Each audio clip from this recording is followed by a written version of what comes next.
Recent గా బాలీవుడ్ బాద్షా షారుఖ్ ఖాన్ కూతురు సుహానా ఖాన్ కి కోర్టు నుండి కొన్ని నోటీసులు వచ్చాయి. అసలు విషయం ఏంటంటే ఆమె మహారాష్ట్రలో కొన్ని ఎకరాల అగ్రికల్చర్ ల్యాండ్స్ ని కొనుగోలు చేసింది. అక్కడే ఒక చిక్కు ఉంది. మహారాష్ట్ర చట్టాల ప్రకారం కేవలం రైతులు లేదా రైతు కుటుంబాలకు చెందిన వారు మాత్రమే అక్కడ వ్యవసాయ భూములు కొనాలి. మరి కోర్టులో సంపాదించే సెలబ్రిటీలు తమకు అసలు వ్యవసాయం అంటే తెలియకపోయినా తాము కూడా రైతులమే అని చెప్పుకుంటూ విపరీతంగా భూములు ఎందుకు కొంటున్నారు? దీని వెనక ఉన్న ఒక మాస్టర్ ప్లాన్ ఏంటో ఇప్పుడు చూద్దాం. అయితే పెద్ద పెద్ద వాళ్ళు అగ్రికల్చర్ ల్యాండ్ ని ఒక మనీ లాండరింగ్ మెషిన్ లా వాడుకుంటున్నారు. అదేలాగా ఒక ఉదాహరణతో చూద్దాం. ఫస్ట్ ఒక సెలబ్రిటీ దగ్గర 5 కోట్ల బ్లాక్ మనీ ఉందనుకోండి, ఆ డబ్బును బ్యాంక్ లో వేయలేరు, అలా అని బయట కూడా వాడలేరు. సో వాళ్ళు ఆ 5 కోట్లతో ఒక మంచి పొలాన్ని కొంటారు. కానీ రిజిస్ట్రేషన్ సమయంలో మాత్రం కేవలం 50 లక్షలకే కొన్నట్టు చూపిస్తారు. మిగతా 400 కోట్లు బ్లాక్ లో చెల్లిస్తారు. ఇప్పుడు ఆ పొలంలో ఏదో ఒక పంట పండినట్టు చూపిస్తూ ప్రతి ఏటా 1 కోటి రూపాయల లాభం వచ్చిందని లెక్కలు చూపిస్తారు. ఇలా 3-4 ఏళ్లలో తమ దగ్గర ఉన్న బ్లాక్ మనీ మొత్తాన్ని వ్యవసాయ ఆదాయంలా మార్చేస్తారు. మరి వీరు అసలు వ్యవసాయ ఆదాయాన్ని ఎందుకు ఎంచుకున్నారంటే,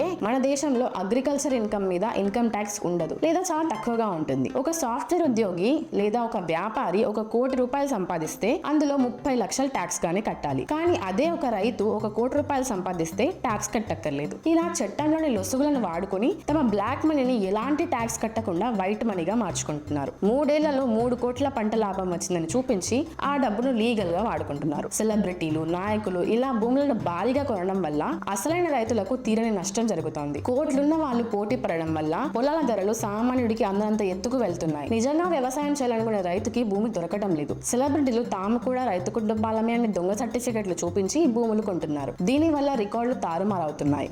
అందుకే ఇప్పుడు కోర్టు సుహానా ఖాన్ లాంటి వారిపై ఫోకస్ చేసింది. వ్యవసాయం అనేది కోట్లాది మందికి జీవనాధారం. కానీ కొందరు ధనవంతులు అది బ్లాక్ మనీని మార్చుకునే సురక్షితమైన ప్రదేశంగా మార్చేశారు. ఇలాంటి లొసుగులను అరికట్టకపోతే భవిష్యత్తులో సాగు భూములన్నీ కేవలం ధనవంతుల రియల్ ఎస్టేట్ వెంచర్స్ గానే మారిపోతాయి.